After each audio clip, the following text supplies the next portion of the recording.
Hey guys, Gus. And Carlos from Hardware Unplugged. And today's topic is going to be how to get good. But before we get started, please make sure to hit that like button to show support. And you want to see more content like this, don't forget to subscribe. That being said, let's begin.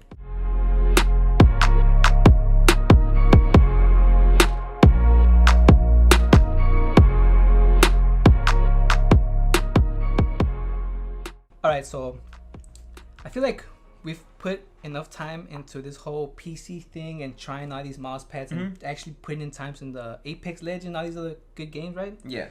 I feel like we have enough experience and time to actually tell people how to actually get good. Specifically you, because, dude, you freaking pop off on Apex Legends all the time on stream, dude, and I don't know how you could do that. I've tried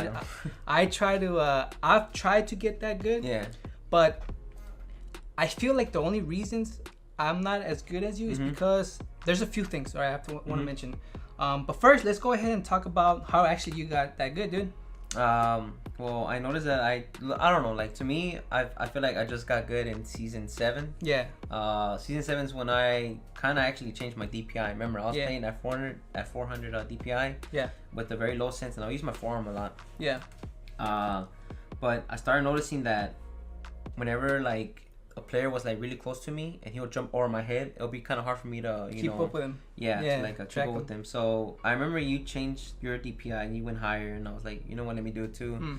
And then I went all the way to 800 DPI at 1.8 in-game sensitivity, and I noticed immediately, like, whenever, so like the first day, I was kind of rough with it, right? Yeah. Second day, I noticed almost immediately that my brain had already gotten adjusted to that sensitivity. Yeah. And on that day, I think I got like 16 kills or like 17 kills, which is like my second highest ever. And I was like, what's going on here? What the heck? And then like a few days or a few weeks later, I got my first 23 kill game with it. Remember, this was around the same time we got the offer at Haste. Yeah.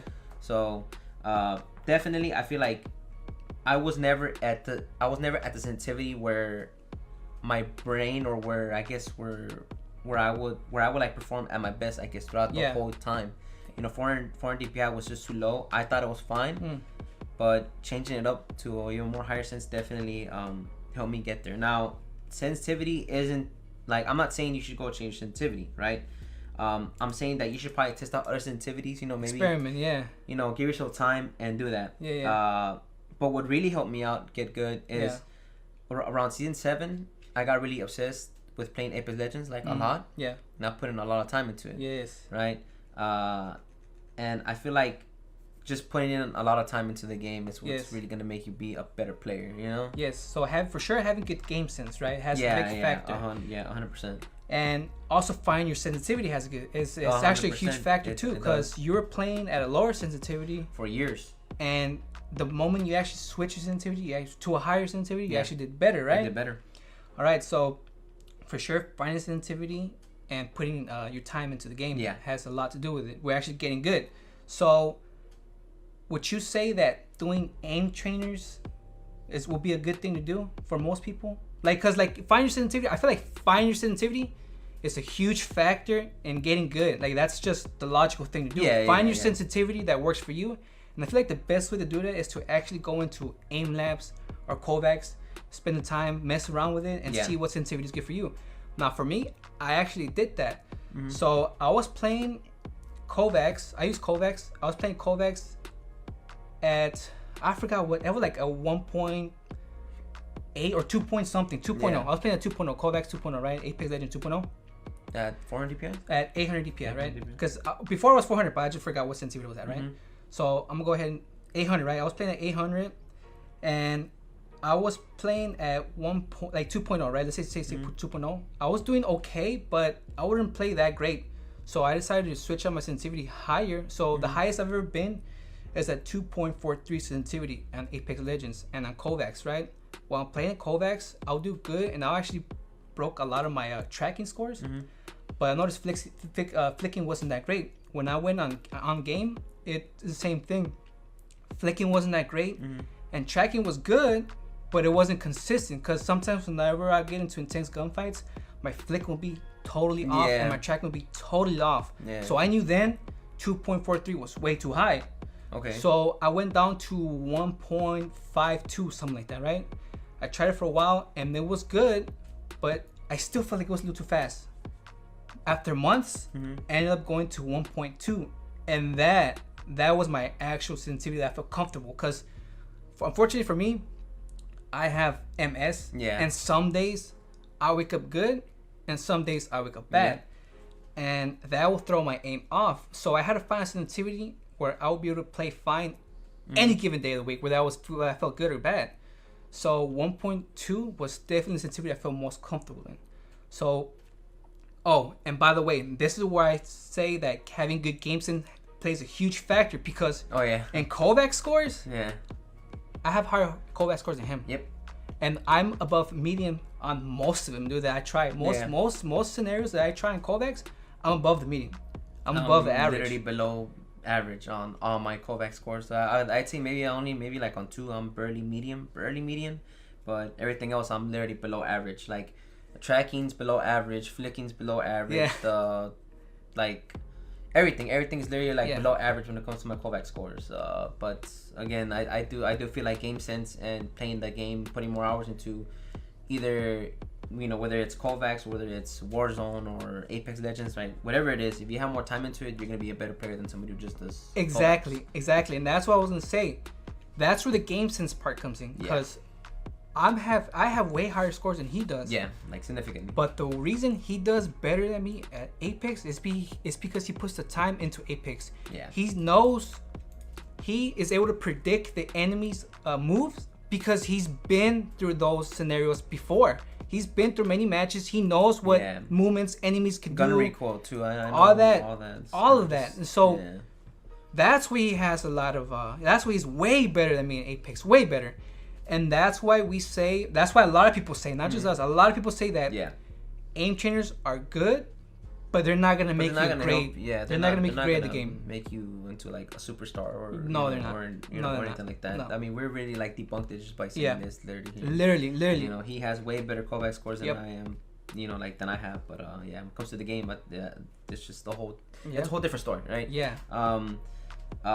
One of the things I will say though is aim trainers, they are not bad at all. Oh, they're not. No. I think if you are new to FPS games or if you're new to mouse and keyboard, definitely do Kovacs. Definitely, get aim labs. It doesn't matter which one. Yeah. Just use them, because I do feel like they are really good warm ups. And if you are already somebody who's been playing, a mouse and keyboard for years, I still think using aim trainers are good for warming up before you actually play the game, because I noticed that I've been doing the Pure G tracking that's on Kovacs, and so I've been doing that before I play any game. So I do that, and then I hop on to Apex Legends. In the first match, I literally get like 12 plus kills now. 3k damage. That's my first game. Second game, I do 3k damage again with like 12 plus kills. And I've noticed that, and I would never do that before. I would always maybe get like 2,000 damage with like 7 kills or whatever. But now, since doing that and then playing, I feel like it's warmed up my hand-eye coordination. Yes. It warms up my hand. It warms up like my tracking. It just warms up everything. Yeah. So I do think that it definitely helps, and I do think aim trainers should help. And if you are new, it's gonna help you out even more, because your brain's not used to mouse and the keyboard hand-eye coordination. You know what I mean? So definitely doing Kovacs new, or if you are an inexperienced player, it just helps you out overall. Warms you up and stuff. It's definitely a good warm up. It's not gonna make you become great, because obviously, again, you have to put in time into the actual game that you're playing. Exactly. But it does help, and it's a good warm up. Exactly. Oh, another thing. Speaking of Kovacs and Pure G, that's another thing I recommend you guys doing. Yeah. Actually, the Pure G scenario. Let's talk about Pure G. So Pure G is a playlist made by, I think, a lot of professional players that got together, and they make this whole playlist, and they put all these kind of scenarios for Apex, right? Apex Legends. And that playlist, holy crap, dude. As soon as I play it, so I've been obsessed with getting my aim good and stuff. Like this whole month I've been training my sensitivity and stuff like that, right?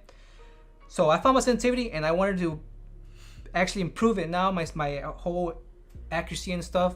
So I saw the Pure G playlist and stuff like that. And holy crap, dude, there's scenarios in the playlist. Dude, it works really, it works. It's really, really freaking good, guys. Like that whole scenario. Now, I've tried Kovacs we've been having Kovacs for like 2 years, dude. 2 years. And I've seen some improvements and stuff like that on my own. But it wasn't until I tried Pure G that I actually saw some improvements like that, dude. Like holy crap! Yeah, like I remember it's because they do a lot of micro adjusting and stuff like that. That Holy basically crap. correlates to Apex. You know, you need Yes. to do a lot of tracking, a lot of micro. Yes. How do you call it? Adjusting. And do a flicking lot of stuff. flicks too. Yes. So. Tracking.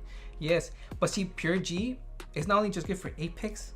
It actually transitions well to Valorant. Right, because I played Valorant and I noticed that I'm able to click heads really good. Like remember I know a few like videos ago I was clicking heads really good. Just because of that Pure G thing, dude. It's really freaking good and it works. So yeah, I guess I recommend people to definitely use aim trainers, but like if you're spending like an hour, 3 hours on Kovacs and then you go on Apex and you're expecting to drop a 20 bomb. No. You're literally doing it wrong. You're doing it wrong. You're supposed to be put more time into the game. 30 minutes on Kovacs and then 3 hours on Apex or whatever. You know, that's another thing people get confused. You play. Yeah, they get obsessed with trying to get their aim good, spend hours on Kovacs. Yeah. And then they don't even spend that much time in the game. Exactly. Good at, so. Exactly, and it's like, and I really feel like a lot of people have gone this misconception of, yo, aim is everything, right? You know, like aim is like you having good aim. It's just gonna make you be the best player in the world. The best player in the world. It's like, dude, no, like I would even argue everybody has good aim. Like everybody has good aim. Trust me, like everybody has good aim. It's just those who are more who are more like game sense. You know, they're more like aware. Those are the players who are gonna go to the top. The players who put the most time into whatever game. Those are the players who are at the top. You know what I mean? And I don't think it's a secret. Like, you know, like it's funny because people they look at mice, right? Yeah. Oh well, this pro's using a G Pro wireless, right? But I guarantee you that pro can pick up any mouse and he can be pretty good. Exactly. You know what I mean? Again, it's like it's funny that I don't think there's no secret to you getting good. There's really no secret to it. It's just you have to put in time into whatever game you're playing, whether it be Rainbow Six Siege, Counter-Strike, whatever. Exactly. The more time you put into it, the better you're gonna be. Peripherals help. Don't get me wrong. Exactly. The next thing I was gonna talk about. So the next thing, I think the last thing we'll talk about will be the peripheral side of things. Yeah. So having good peripherals is a must, and I say must because you're not gonna see any pros winning any kind of championship using Booga peripherals. All right, now laser sensors are bad. Now you're gonna be able to play good. You're gonna be able to play good, right? You're able to play. But you're not gonna you're not gonna be the top of the leaderboard competitive. You're not gonna do that. Now you'll be able to play good, but now you're not gonna be playing at your best. So for sure, having a good, reliable peripherals help. You just have to find what works for you. So not all shit gonna be for everybody. Not all mouse gonna be for everybody. Yes, pros can pick up any mouse and just do really good with it, right? But there's a lot more factors playing into like the game sense and stuff like that. They've put in the time into the game and stuff. But I bet you those pros are not gonna play that great if they pick up a laser sensor freaking optical mouse and a freaking Red Dragon cloth mouse pad. They're not gonna play great. Yeah. They're gonna play better than you if you use those peripherals, but they're not gonna play nowhere near as the level they were playing at with the reliable peripherals. So so I guess to conclude the video, I guess to close up, right? I guess in order to get good is find your sensitivity, put time into the game, and get reliable peripherals, right? That's really all that it is, really. Yeah. It's just again, I don't think there's no secret to it. There's really no secret to it, and like I feel like there's a lot of people who again they go out and buy a G Pro wireless super light, and I've gotten many people come into my stream like, yo, why aren't you using the G Pro wireless super light, or why don't you use a wireless mouse? Well, it's because, dude, like you don't have to use you don't have to have like a wireless mouse really compete. You don't have to have it's whatever you like. At the end of the day, it's whatever mouse pad you like, and if you feel most comfortable with it, then you're gonna stick to it and you're gonna use it. And then whatever happens, like in game, it's gonna be up to you to put in the time into it. Peripherals help, but again, if you want to get good at a specific game, just got to put in more time into it. So that pretty much concludes the whole video. Let us know down below what you guys think of that. Let us know down below what you guys think of the topic. You guys agree, disagree? But that's pretty much it. This is Gus and Carlos from Hardware Unplugged, and we'll catch you on the next one. Peace.